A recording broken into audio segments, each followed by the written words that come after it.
Hilary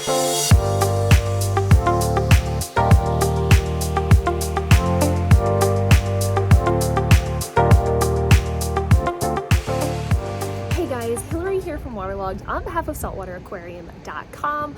I did a video a while back about unboxing an order of invertebrates, and you guys had a lot of questions, so I figured I would go right to the source.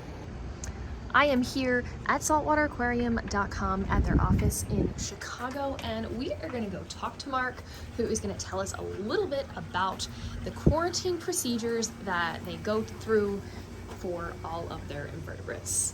Hey Mark, how's it going? Hi Hilary, how you doing today? Pretty good. We are gonna talk to you about invertebrates. And so hopefully you can tell us a little bit about the quarantine and how things work here in Chicago, because I did a video and people had a lot of questions about all of the procedures that the invertebrates go through and whether or not they are going to be safe to put into their home tanks. So yeah, I can start off by just telling you right now we have a unique arrangement with all of our vendors. Our vendors are under the understanding that I'm going to guarantee X amount of purchases every month from them. And for that, they have separate systems for me for 2 weeks of quarantine. So we're talking thousands of animals at a time that I keep in quarantine at my vendors. And what they do is they don't allow any other fish, any other animals. Each animal that I buy from them is kept separate. And then they are shipped to me after 2 weeks. Not the whole amount, but usually about 1,000 to 2,000 at a time. I get them here, and what we were talking about before is we open the package, get rid of their water, change out the water with a fresh saltwater bath, and then we start from there. So if you want to come see some of the stuff that we do in the back, but I would tell you that we do things like the natural way. We try and keep all of our parasites down by using ORA, tank raised, never in the ocean, never any parasites, never with any other fish, to clean all of our chaeto, to clean any kind of floating particulates that go through the water that might make it through our filtration system. To them, they eat it all, clean it up. We don't have to worry about anything with that, and we don't have to worry about any kind of parasites coming from other items or other outside sources. And then what we do also is we have for like our coral tanks, we use lettuce nudibranchs to take care of any algae issues. We take the fish that we have, we've never brought new fish in. We keep the same fish we have. They've been quarantined for, 3 to 4 weeks before I even started the systems. Wow. And with copper and everything else, of course, we can't put that in our systems. So they're all 100% taken, and they've never moved from our coral systems and put it anywhere else to be with our corals. So those are your tanks that take care of algae control also. So we do that on a regular basis. We make sure that everything's cleaned by using nudibranchs. All of our stuff that's all acclimated of some of our red legs and that in our system. Nothing goes from one system to the other system ever. And our systems in the back, I can show you, we're even building right now. They're all separate systems. They have where we have our 500 gallon that runs for, it's going to be all our mother colonies. That just runs by itself. You have our coral system that's 1,000 gallons. That's one system. Then the next 1,000 gallons, that's another system. We also have another tank, and we can show you these in the back. It's a 280 gallon tank that's on its own system, and then a 220. And then in the other room where our water testing room is at, we keep some of our vertebrates, and that's going to be down the road. We're going to change that into complete quarantine just for our corals that we bring from other vendors that we don't know if they're doing it to watch for 2 to 3 weeks. And then when you do get our corals, they're also dipped before they leave here and checked, and everything is done fine. And then we don't use a lot of chemicals at all in our system. What we do with our inverts, we do add, after we fresh saltwater dip them, I should say, with fresh saltwater. I'm having trouble with that word again. And and we take those, and we sometimes with our snails and sometimes with our inverts that side, we use like flatworm exit. We put that on there. We do that 5-minute dip with them.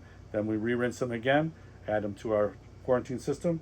They sit in there, and like I said before, we have the tank raised peppermint shrimp that eat anything that might make it through our filtration system, which is a triple layered filtration system. So it's got bags, it's got everything. It's really difficult for anything to get through, but if it does, we have another fail-safe. And when we add our new chaeto, it's just to make sure that it's okay. And chaeto's from ORA too, and we grow a lot of our own here. If there's anything comes in from their ponds that are outside, we have the peppermint shrimp they just eat it all, and we go through it. And when we send an order out, it's completely hand-picked, gone through, made sure there isn't anything in it either. Yep. And if you are interested in seeing what it looks like unpackaging an order, check out, I did another video about that. Brian walked us through all of that, so make sure to go look at that and you can get more information behind the scenes. So let's go ahead and check things out in the back. As I was telling you before, we were talking about just a few of the tanks that we were starting out. This is our 220.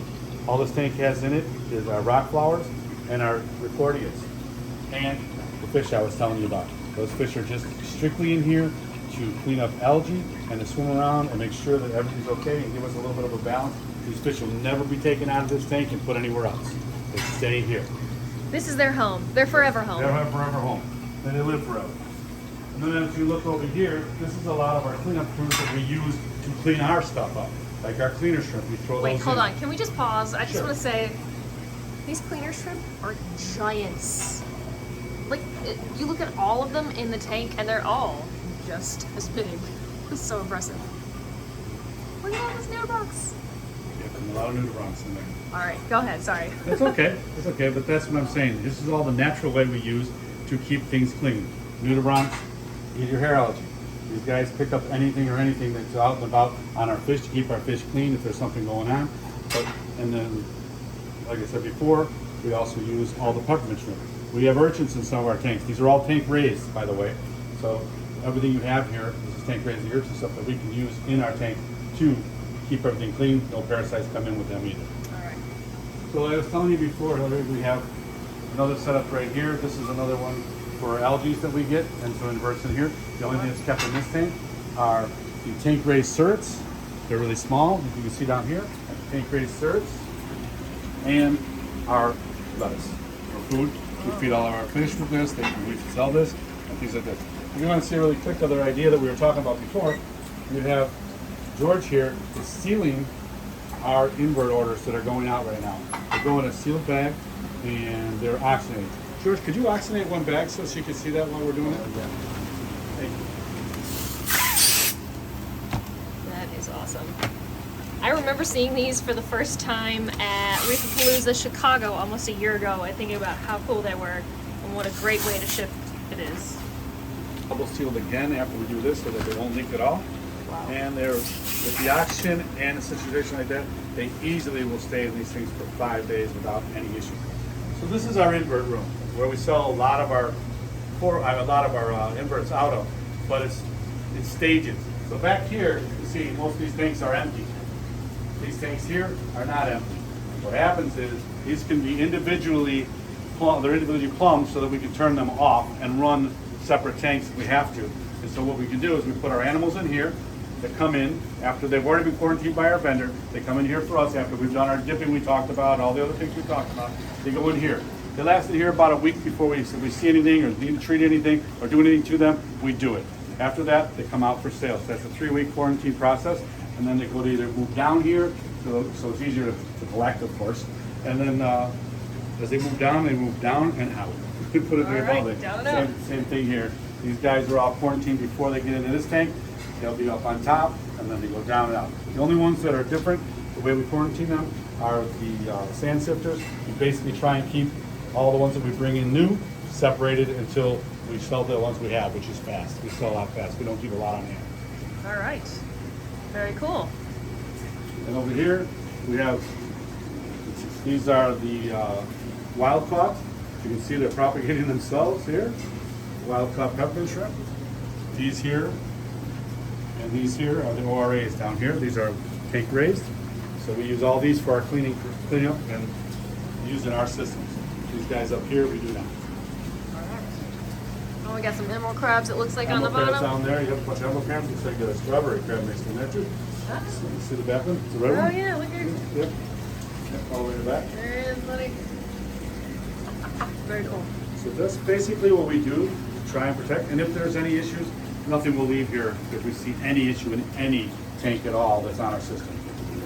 So this is our Nastarius snails. On an average, we keep 3,000 on hand. Like I talked about before with our vendors, we take these guys here, and I did wash my hands, so you don't have to worry. And these are our extra larges. We don't sell any of the small stuff. This is all what we try and get the best of the best. This is a little guy, must have been here from before. I don't know why he's in there, but he must have got mixed in. But he would be a freebie. Basically, we throw him in for free. A little bonus. But yeah, these guys do very well. Sand bottom. We have this running in here. They're kept separate. This is its own system. Everything's perfect on this. Awesome. Okay. This is our holding vat for our turbo snails, our Aspen snails, and our chaeto. What happens here, we pump. This is like a stair step. Yep, this works a lot easier, gravity fed, so that we can keep these things flowing, and we just use the water basically to recirculate. So on here we got a bag here to pull any flowing particulates out. We also have one here to pull out any particulates. But down in here, where we grow our chaeto to keep all our nutrients perfect, we have live rock from Florida, and we also have this. If we look really close, you might see them. You know, it's really hard to believe that there's at least 200 to 400 peppermint shrimp hiding in here. Oh, I found one. Oh, you find one? Over here on the rock. There you go. But there are at least, I would say, close to 400 to 500 in here. Wow. And we aerate it, and it grows to the point that we are pulling out of here on average, daily average, we pull out somewhere in the area of 15 to 20 pounds that we sell every day. 15 to 20 pounds every day. Every day. One of our top sellers. Now, when you buy this stuff, how does it come packaged? It comes packaged from ORA in a large plastic bag in a cooler, and before we can do anything with it, we take it, we drain all of their water out of it, we take it apart and shake whatever we see in it that shouldn't be in there. A lot of cocoa pods and stuff we save, we feed to other animals. Salt water, we rinse it, and we put it in here. And the animals, basically we separate, I should say, but we put a section apart, put theirs there, and in a minute that they're in there, it's like a dinner bell goes off for all of them. You'll have 300-400 peppermint shrimp on top of eating. And that's what happens when this thing goes into town. And then that day, we don't send anything out, then we put the new stuff in for at least 2 more days, but it's already tank raised, so there's no animals ever in here that shouldn't be in here from ORA. That's good. That's good. You guys, I've talked about it in some of the other videos, but the added layers of protection that these folks here put in place so that when you order from them, everything, you can have faith that it's going to be okay once it gets into your tank. You're not going to add anything that you don't want in there. Correct. All of us are hobbyists. We all have tanks. Yeah. We all have tanks. We don't want it. I have a lot of tanks, as you can see. So, yeah. I also have a 300 at home. So, you know, I have a 300 reef tank at home. So, yeah, I don't want to give anybody the headache of having to deal with that. No. We want everybody to be successful. Yeah. Alright guys, this has been Hilary for Waterlogged. On behalf of saltwateraquarium.com, thank you so much for watching, and I'll see you next time.